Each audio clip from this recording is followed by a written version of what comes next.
शायद लोग मुझे भूल रहे हैं।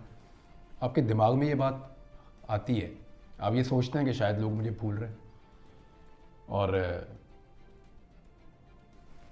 यानी आप अपना नाम ही ना सुने, अगर इतना अर्सा कोई आपको आपके नाम से बुलाए ही ना। जब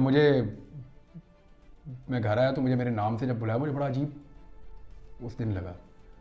मेरे अम्मी अब्बू से मैं मिला तो मुझे ये फ़ील हुआ कि ये मुझे एक्सपेक्ट नहीं कर रहे थे कि ये ऐसे वापस आ जाएगा।